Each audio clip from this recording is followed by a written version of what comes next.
Introduction. Ravi, can you please open the window? Let some fresh air come into the room. Sure, Father. Father, when the sunlight comes from the window, why are the dust particles visible? Because air is a colloid, as it carries dust particles. These dust particles scatter the light. They have large size and are visible to naked eye. These particles seem to be floating zigzag in the air. This phenomenon is also known as Tyndall Effect. Okay, Father. I got the answer of my question. And I want to know more about this. Son, to know more about this, you have to explore surface chemistry. Students, today we will study more about the surface chemistry.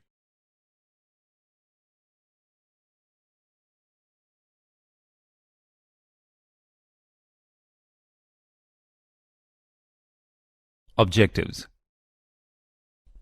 At the end of this lesson, you will be able to define surface chemistry, understand mechanism of adsorption, classify adsorption, know about applications of adsorption, define and classify catalysis, analyze mechanism of enzyme catalysis,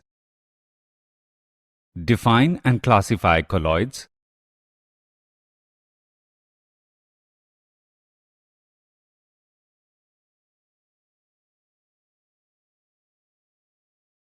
know the methods for preparation of colloids, explain properties of colloidal solution,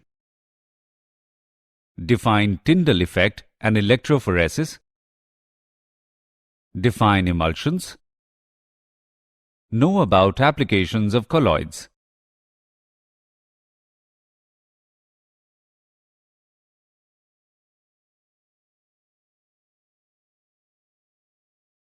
Definition.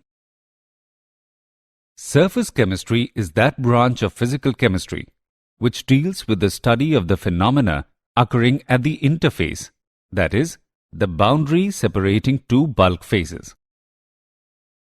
Solid-solid, solid-liquid interfaces are known. As gases are completely miscible, they do not form any interfaces. Interface is only a few molecules thick, but the area is dependent on the particle size of the bulk phases.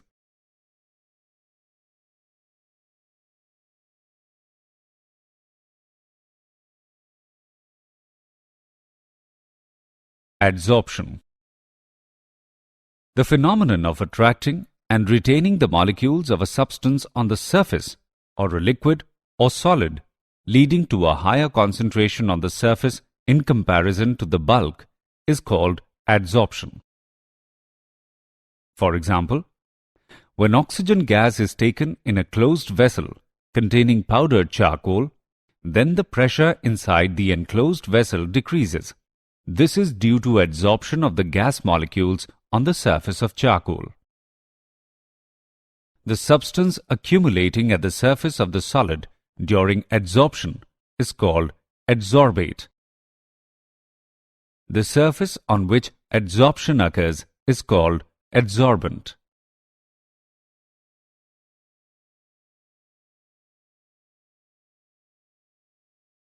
Adsorption and absorption.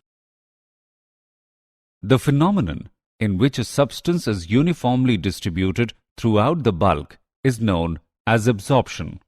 It is the penetration of the substance through the surface into the bulk of the solid.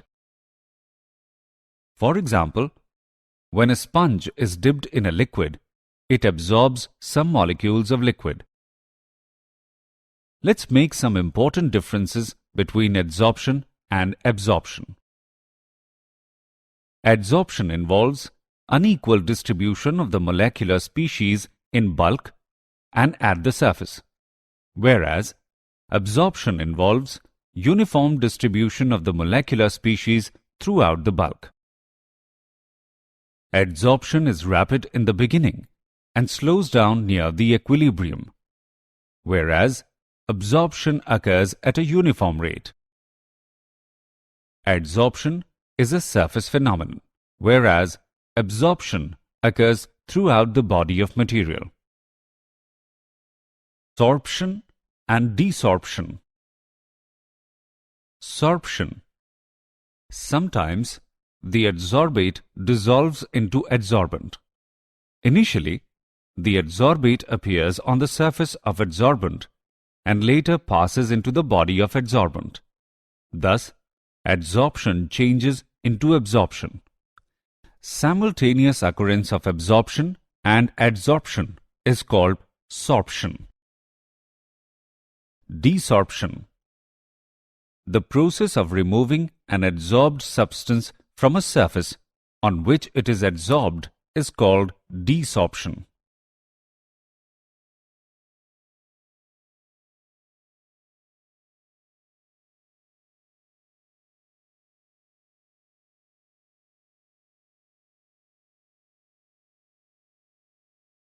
Mechanism of adsorption.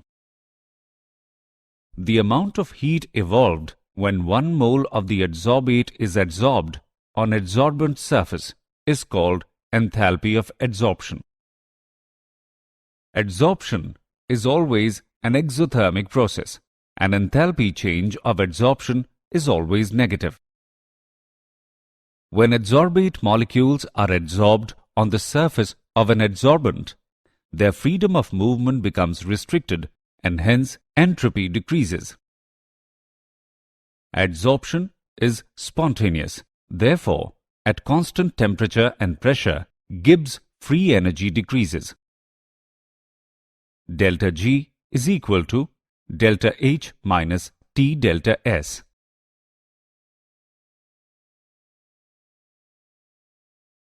Types of adsorption. Depending upon the nature of forces existing between adsorbate molecules and adsorbent, the adsorption can be classified into 2 types: physical adsorption and chemical adsorption. Physical adsorption. If the forces of attraction existing between adsorbate and adsorbent are van der Waals forces, the adsorption is called physical adsorption. Since the forces existing between adsorbent and adsorbate are very weak, therefore, this type of adsorption can be easily reversed by heating or by decreasing the pressure. Chemical adsorption. If the forces of attraction existing between adsorbate particles and adsorbent are almost of the same strength as chemical bonds, the adsorption is called chemical adsorption. Since forces of attraction existing between adsorbent and adsorbate are very strong, therefore, this type of adsorption cannot be easily reversed.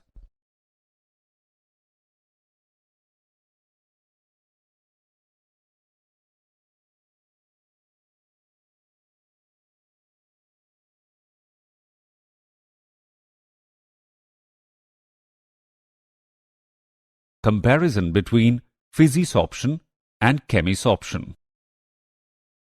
The important difference between Physisorption and Chemisorption are: low enthalpy of Physisorption, usually of the order of -25 kJ per mole, whereas high enthalpy of Chemisorption, usually of the order of -200 kJ per mole. In Physisorption, forces of attraction are van der Waals forces, whereas in Chemisorption, forces of attraction are chemical bond forces.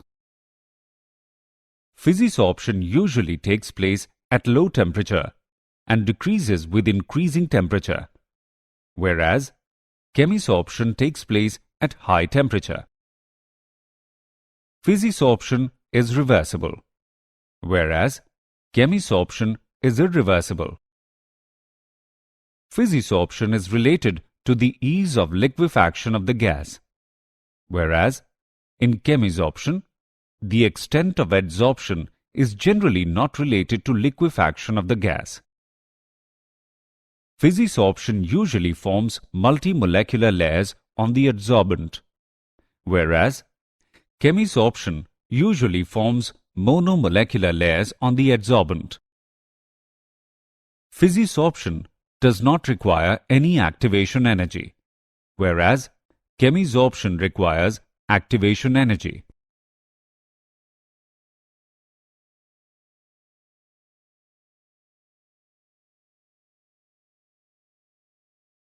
Adsorption isotherm. The variation in the amount of gas adsorbed by the adsorbent with pressure at constant temperature can be expressed by a curve termed as adsorption isotherm. At low pressure, the graph is nearly straight and sloping. Hence, the extent of adsorption x upon m is directly proportional to the pressure of the gas. This can be expressed as x upon m is directly proportional to P raised to the power 1. At high pressure, saturation of the adsorbent surface occurs, and then amount of adsorption does not depend upon the pressure of the gas. This can be expressed as x upon m is directly proportional to P raised to the power 0.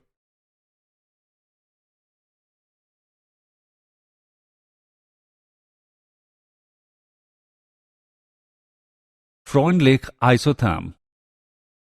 In the intermediate range of pressure, x upon m will depend upon P raised to the powers between unity and 0.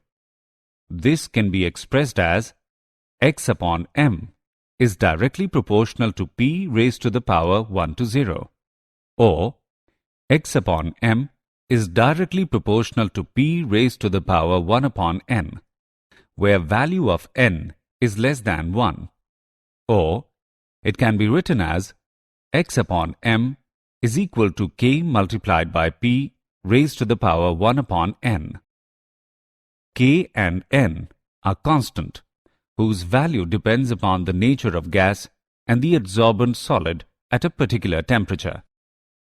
Taking logarithm on both sides, we get log x upon m is equal to log k plus 1 upon n log P.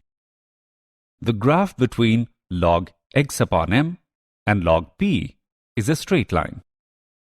The slope of the line is equal to 1 upon n, and the intercept on log x upon m axis will correspond to log k.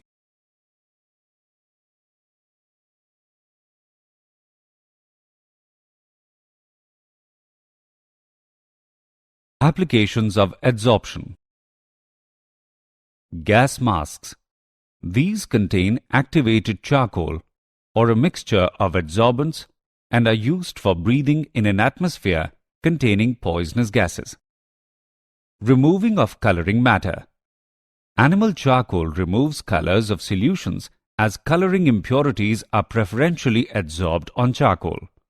For example, bone charcoal is used as decolorizer in sugar industry. Controlling humidity.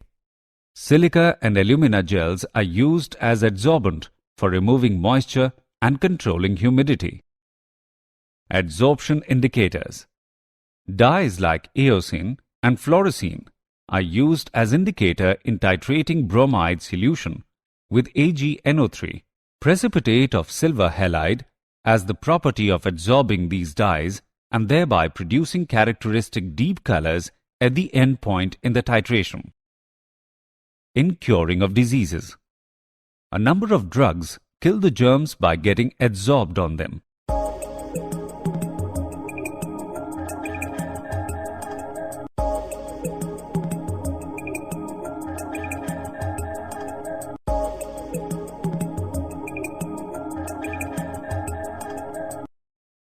Removal of hardness of water.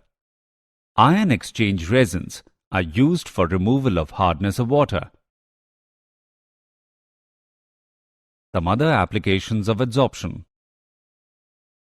Heterogeneous catalysis. There are many gaseous reactions of industrial importance involving solid catalyst. Adsorption of reactants on solid surfaces increases rate of reaction. For example, manufacture of ammonia, sulfuric acid, and hydrogenation of oils. Chromatographic separation. Components of mixtures especially of organic compounds, can be separated and identified by chromatographic analysis, which is based upon adsorption phenomenon. For example, thin layer chromatography, paper chromatography, and gas-liquid chromatography. Froth flotation method. Pulverized ore is suspended in water containing some pine oil and a frothing agent. When air is blown into it, the ore particles are adsorbed on the air-oil interface and come to the surface in the form of froth. For example, sulfide ores are concentrated by this method. Separation of inert gases. Due to difference in the degree of adsorption of gases by charcoal at different temperatures, a mixture of inert gases can be separated by adsorption on coconut charcoal.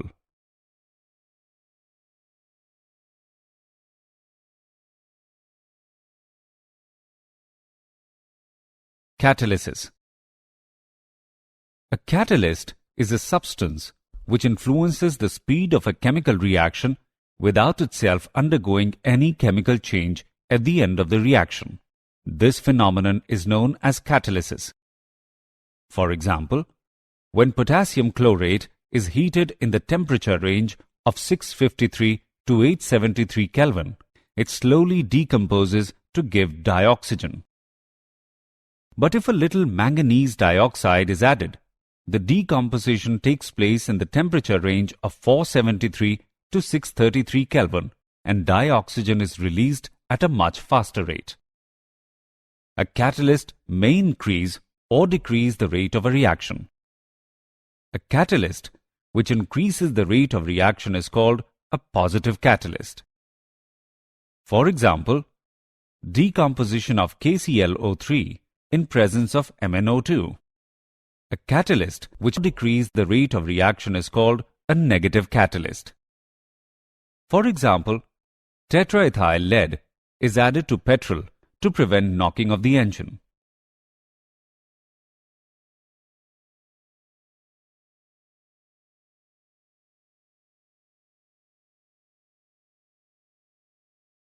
Types of catalysis. The catalysis reactions are of two types: homogeneous catalysis and heterogeneous catalysis. Homogeneous catalysis. When the reactants and the catalyst are in the same phase, it is called homogeneous catalysis.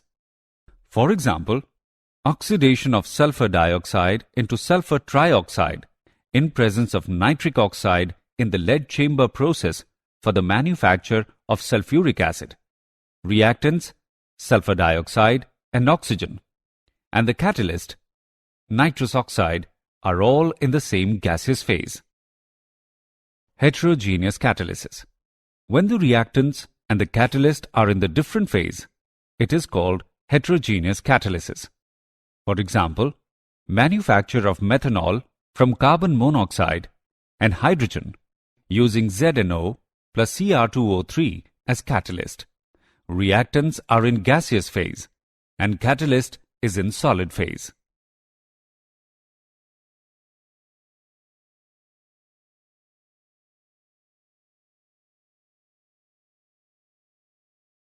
Adsorption theory of heterogeneous catalysis. In heterogeneous catalysis, the catalytic activity is localized on the surface of the solid catalyst. Heterogeneous catalysis occurs through the following steps: diffusion of reactants to the surface of the catalyst, adsorption of reactants on the surface of the solid catalyst. The adsorbed reactant molecules undergo a chemical reaction to form an intermediate called activated complex. The activated complex then breaks to form the products. The products then dissociate from the catalyst surface, known as desorption. Diffusion of product molecules away from catalyst surface.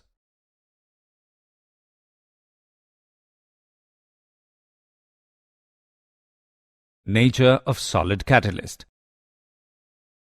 Metals, alloys of metals, metal oxides, metal sulfides, or mixture of these are generally used as solid catalyst.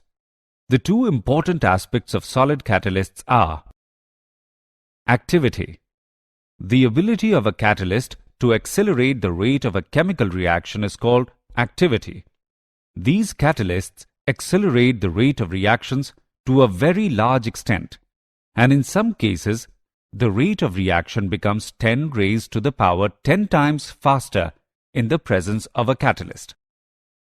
For example, a mixture of pure H2 and O2 does not react, but in presence of catalyst platinum, they combine to form water and the reaction takes place with explosive violence.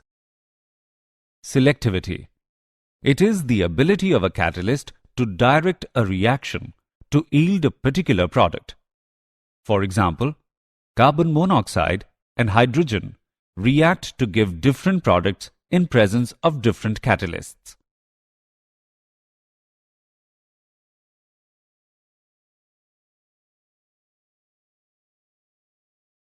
Shape selective catalysis by zeolites.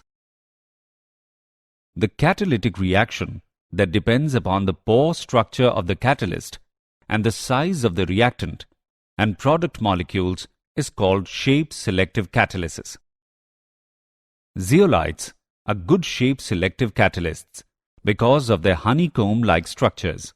They are microporous aluminosilicates with three-dimensional network of silicates in which some silicon atoms are replaced by aluminium atoms. The reactions taking place in zeolites depend upon the size and shape of reactant and product molecules as well as upon the pores and cavities of the zeolites. Zeolites are used as catalysts in petrochemical industries for cracking of hydrocarbons and isomerization.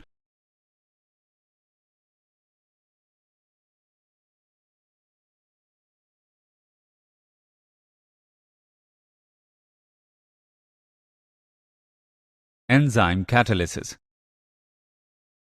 Enzymes are complex nitrogenous organic compounds which are produced in living cells of plants and animals. They are also known as biochemical catalysts because of their importance in biochemical processes. Almost all enzymes are complex protein molecules with high molecular mass. Enzymes are produced by living cells. A typical cell, on an average, contains about 3,000 different kinds of enzymes, each enzyme catalyzing a particular reaction. For example, conversion of milk into curd by lactobacilli enzyme present in curd.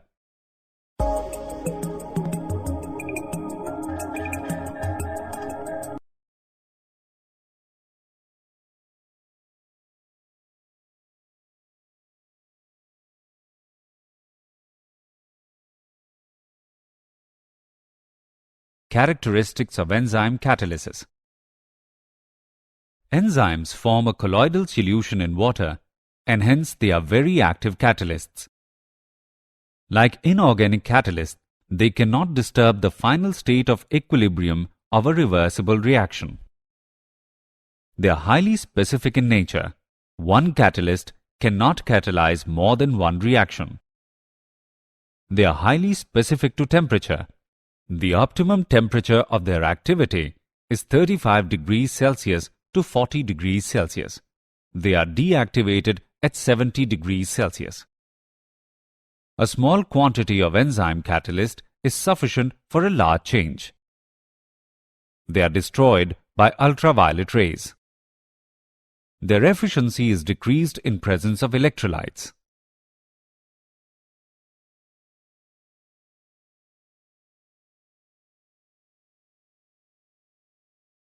Mechanism of enzyme catalysis. The enzymes are highly specific in their action. The specificity of an enzyme is due to presence of some specific sites called active sites. These active sites are associated with the presence of some functional groups which undergo some weak interactions with the substrate molecule. The shape of active site on a given enzyme is such that only a specific substrate can bind with it. This specific binding of the active site with the substrate results in the formation of enzyme-substrate complex. In this complex, the substrate molecules are held in appropriate steric orientation to facilitate the reaction. After achieving proper orientation, substrate molecules react to form the products. As product molecules do not have affinity for the enzyme surface, they immediately leave the surface so that fresh substrate molecules bind with the active site.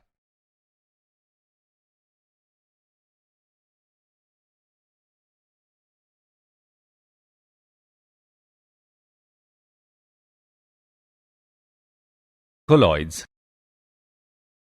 A colloid is a heterogeneous system in which one substance is dispersed as very fine particle having diameters in the range of 1 to 100 nanometer in a continuous medium of another substance. For example, milk, shaving lather, jelly, and paint. A colloidal solution is heterogeneous in nature and always consists of at least two phases, the disperse phase and the dispersion medium. Disperse phase. It is the component present in small proportion and consists of particles of colloidal dimensions. Dispersion medium. The medium in which colloidal particles are dispersed is called dispersion medium.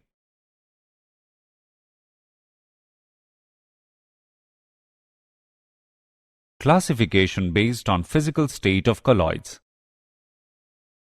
Dispersed phase and dispersion medium can be solid, liquid, or gas. Therefore, 8 types of colloidal system are possible depending upon the physical state of the dispersed phase and the dispersion medium. Rock salt is an example of solid sol. Paint is an example of sol. Smoke is an example of aerosol. Cheese is an example of gels. Milk is an example of emulsion. Fog is an example of liquid aerosol. Rubber is an example of solid foam. Soap lather is an example of foam.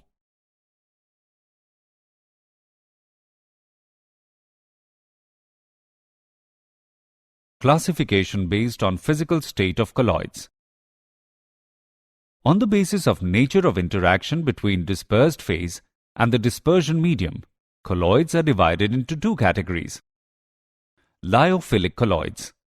Particles of dispersed phase have great affinity for the dispersion medium. They are self-stabilized because of strong attractive forces operating between the suspended particles and the dispersion medium. They are reversible in nature. They are also known as intrinsic colloids. For example, gums, starch, gelatin, and albumin. Lyophobic colloids. Particles of dispersed phase have no affinity for dispersion medium. Rather, they hate dispersion medium.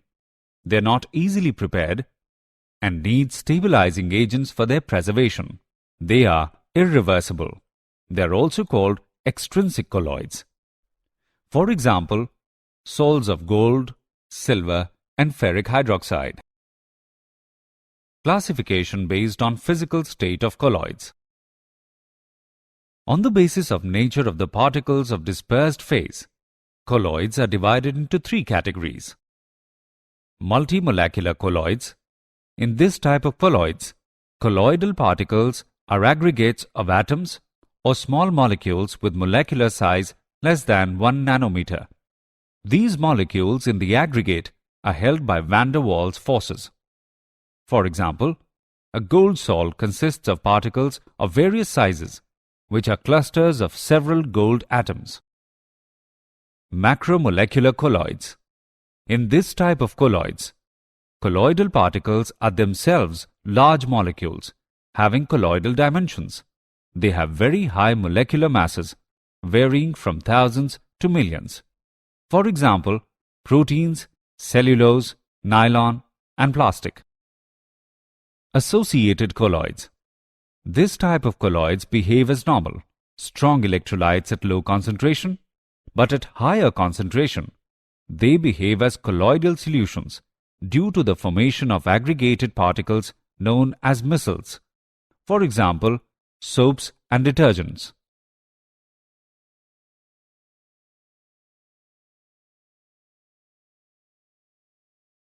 Mechanism of micelle formation.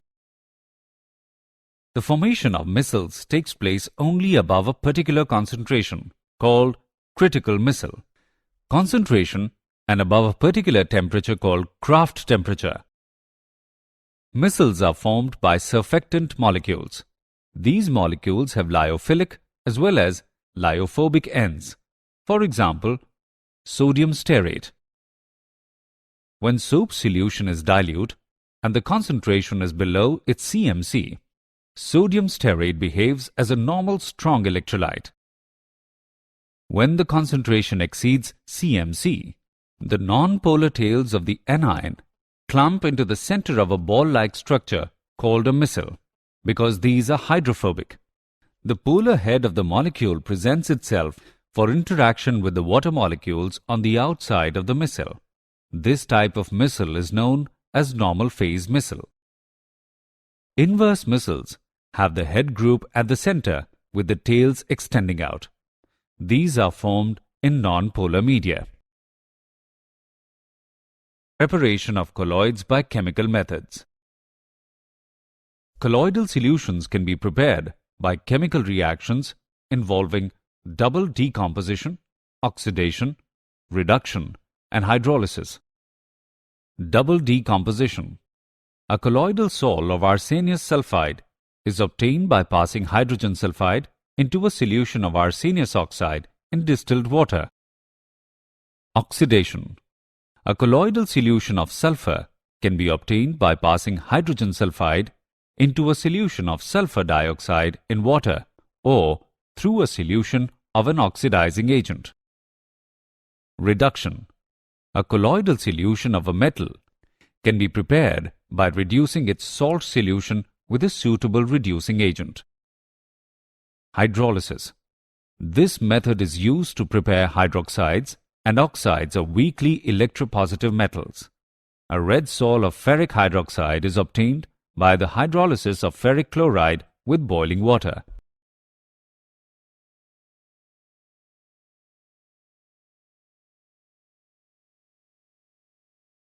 Preparation of colloids by electrical disintegration. This process is also known as Bredig's arc method. It involves dispersion as well as condensation. Colloidal solutions of metals can be prepared by this method. In this method, electric arc is struck between electrodes of the metal immersed in the dispersion medium. The intense heat produced vaporizes some of the metal, which then condenses to form particles of colloidal size.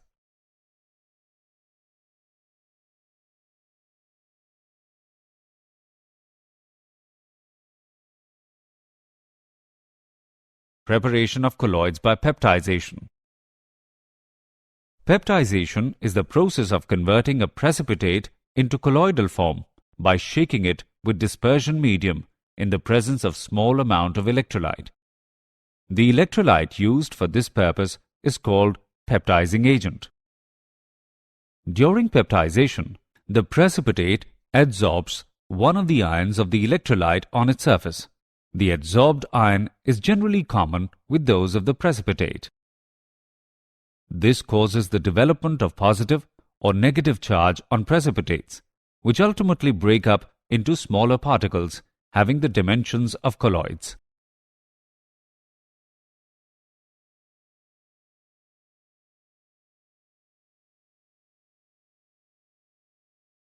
Purification of colloidal solutions.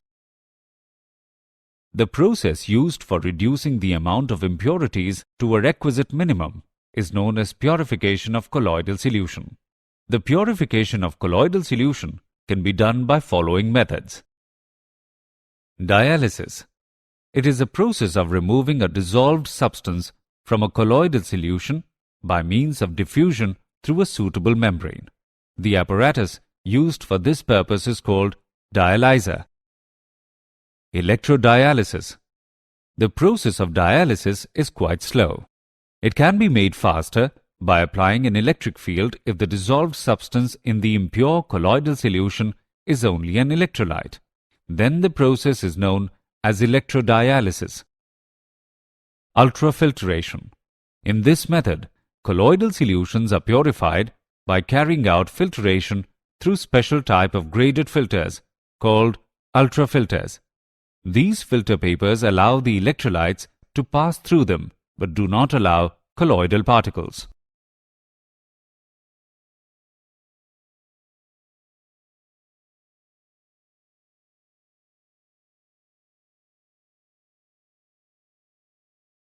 Properties of colloidal solutions. Colligative properties. Due to high average molecular masses of colloidal particles, they give very low mole fractions in colloidal solutions. Hence, they possess very low values of colligative properties. Filtrability. The size of the colloidal particles is less than the pores of the filter paper, and therefore, they easily pass through a filter paper. They cannot pass through the UF membrane.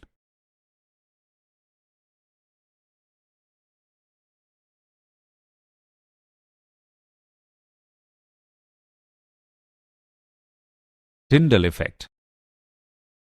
When a strong beam of light is passed through a true solution, it cannot be seen unless the eye is placed in the path. However, when the same beam of light is passed through a sol, the path of light becomes visible with a bluish light. This phenomenon is called Tyndall Effect. This phenomenon is due to scattering of light from the surface of colloidal particles. Colloidal particles are too small to be seen with naked eye. They scatter light and become visible as bright spots or disks of light against a black background when viewed through an ultramicroscope.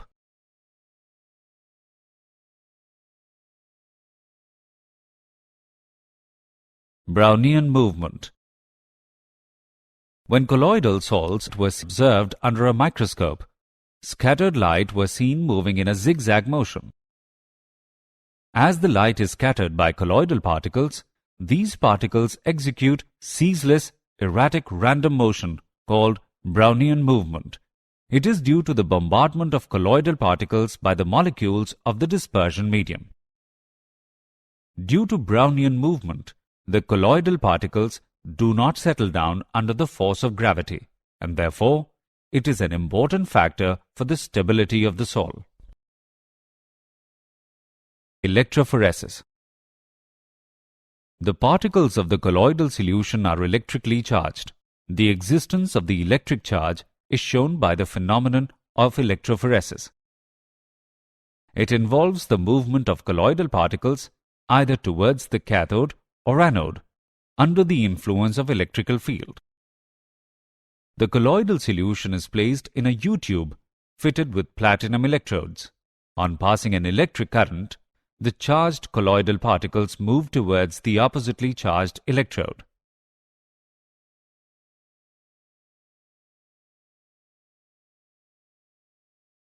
Coagulation of colloidal solution.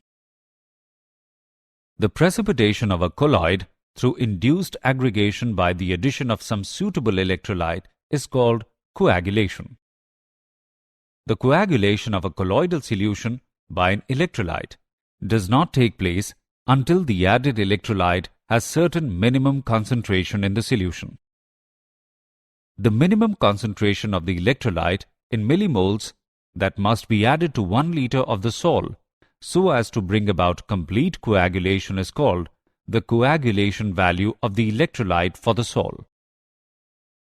Different electrolytes have different coagulation values. Smaller the coagulation value of the electrolyte, larger is its coagulating power. Emulsions. An emulsion is a colloidal dispersion in which both dispersed phase and the dispersion medium are liquid. In an emulsion, fine droplets of one liquid are dispersed in a continuous medium of another liquid. Emulsions are of two types: oil in water and water in oil. Oil in water. In these emulsions, some droplets of oil are dispersed in water. For example, milk is oil in water type of emulsion, in which liquid fat is the dispersed phase and water is the dispersion medium. Water in oil. In these emulsions, water is the dispersed phase and oil is the dispersion medium. Stiff greases are emulsions of water in oil type, in which water is dispersed in lubricating oil.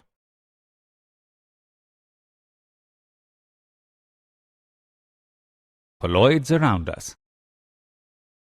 Colloids play a very significant role in nature and our daily lives. Some important examples are as follows. Blue color of the sky. It is due to scattering of light by colloidally dispersed dust particles in air that sky looks blue. Fog and mist. They are colloidal systems. When large mass of air containing dust particles cools below its dew point, the moisture present in the air condenses on the dust particles, forming fine droplets. Food items. Most of the food items are colloidal in nature. Blood. It is a colloidal solution of an albuminoid substance. Soils. Fertile soils are colloidal system, and on account of their colloidal nature, soils absorb moisture and nourishing materials for plants. Paints. All paints are colloidal dispersions of solid pigments in a liquid medium. Medicines. Many medicines are colloidal in nature. The medicines in colloidal form are easily absorbed by body tissues and are more effective. Digestion of fats. The digestion of fats is aided by emulsification.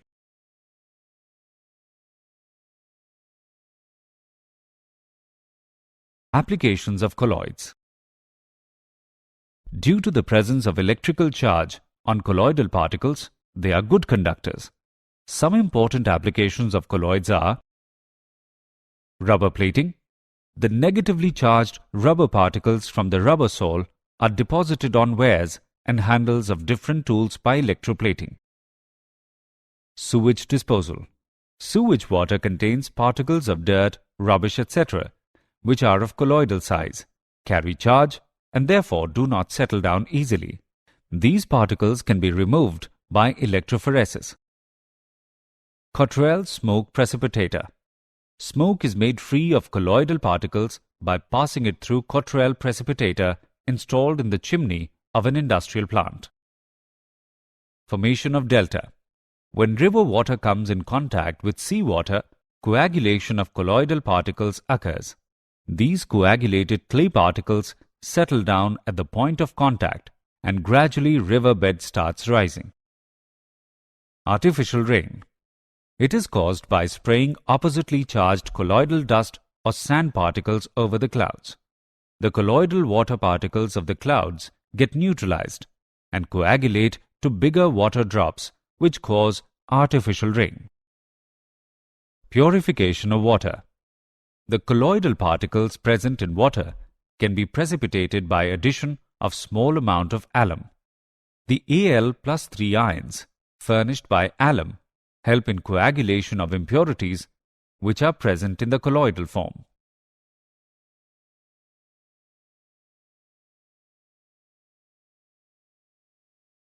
Did you know?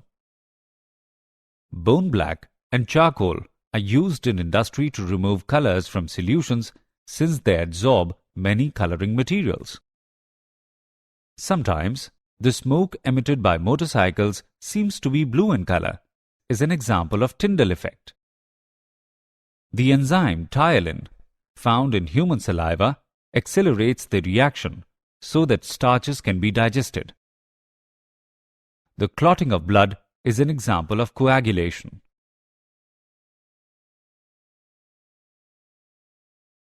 Summary. Let us summarize what we have learnt. Surface chemistry is that branch of physical chemistry which deals with the study of the phenomena occurring at the interface. The phenomenon of attracting and retaining the molecules of a substance on the surface, leading to a higher concentration on the surface in comparison to the bulk, is called adsorption. A catalyst is a substance which influences the speed of a chemical reaction without itself undergoing any chemical change at the end of the reaction. The enzymes are highly specific in their action. The specificity of an enzyme is due to presence of some specific sites called active sites.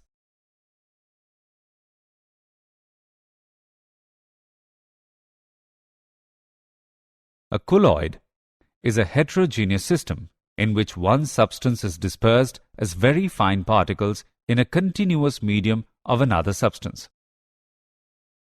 Peptization is the process of converting a precipitate into colloidal form by shaking it with dispersion medium in the presence of small amount of electrolyte. The precipitation of a colloid through induced aggregation by the addition of some suitable electrolyte is called coagulation. An emulsion is a colloidal dispersion in which both dispersed phase and the dispersion medium are liquid.